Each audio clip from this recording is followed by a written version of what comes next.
The other ledger, I also co-sponsor the flat tax. Though I prefer the fair tax, it is more complicated to try to describe. But the flat tax, at least in its initial start, you know that the present structure started as a flat tax. So we have to control ourselves. The flat tax, if we started, at least we have a period of time where we don't have this 2-foot-tall, confusing, abusive tax code that none of us understand and impacts us all negatively. And we have a basic card that says 10%, send it in. And I think the process of this time saying, Mark Schauer, you have a record, let's talk about your spending and your taxation versus what you're saying about my fair tax support or my flat tax support that is trying to give control back to the taxpayers, back to businesses, and making it very clear the best way we can increase the economy and increase jobs and business startups is by doing away with business taxes, because we all pay it. They pass it on to us, they have to. So let's give the reality. Do away with business taxes, whether it's through the fair tax or flat tax, and then let's talk about spending. Your idea of the taxes, would you eliminate all the other taxes before you would instigate your type of program? You have to. You could not instigate. Under the fair tax, you cannot implement it until you've done away with all the other taxes. Because the way the system operates now, they just add another tax, and you keep paying the old one, and you just get a new one. Well, that's the beauty of the fair tax. Okay. You can't. You've got to have a vote to amend the Constitution by eliminating the 16th Amendment. That comes a vote of the people. It's not just Congress putting it on you, but that's what makes it more difficult. But I think the more and more people that hear what the facts are, and go get Neil Bortz's book, for instance, and read it, and then talk to your neighbors about it, the more people say, you know, that makes sense. Because then I have a choice. A sales tax, I don't have to pay it if I don't buy it. Now, if in turn, I know that every other tax, federal tax is eliminated, including FICA, and this 23%, in most cases, would be 19%.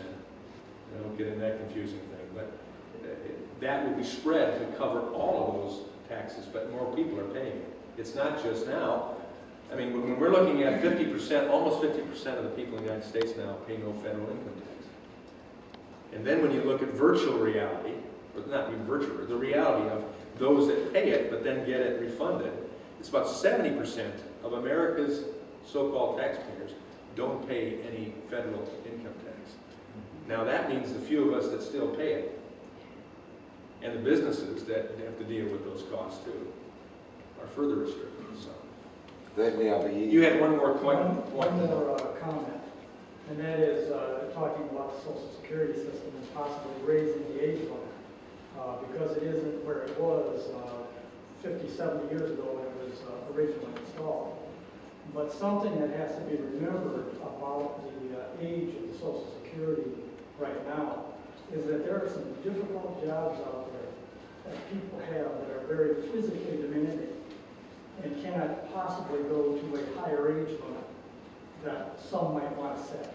For instance, like a 70-year-old. I'm still saying keep the 62 or something like that, but extend the full benefit one up higher like they did. Like it used to be age 65, then they went 62 for reduced benefits. And age 70, you've got about 10% more years, some number like that. They need to boost that to 65. Well, it's now 67 practically for anybody that's going to retire now. They just need to shove it up because at the time Social Security was put in, the average life expectancy was right about there. Well, that's one of the things you got to look at. They're taking all your money ahead of time.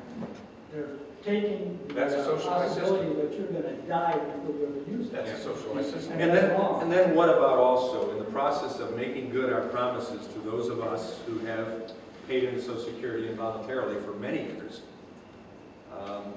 and to those who are in the system now and still have some significant time to work, but they're 50 years of age or above. Let's just use that. That's not a cut and dry number.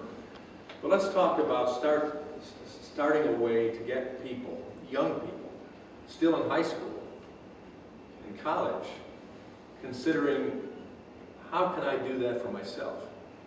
how can I prepare for my own future? Is that the government's responsibility or is it mine? And are there better ways than doing a socialized process? Keeping the promise to those who have been paid into it, but looking to the future saying, this hasn't worked all that well. And if you had an investment advisor that got that little return on investment and the amount of dollars you put into it, would you still keep them on? Most people would say no.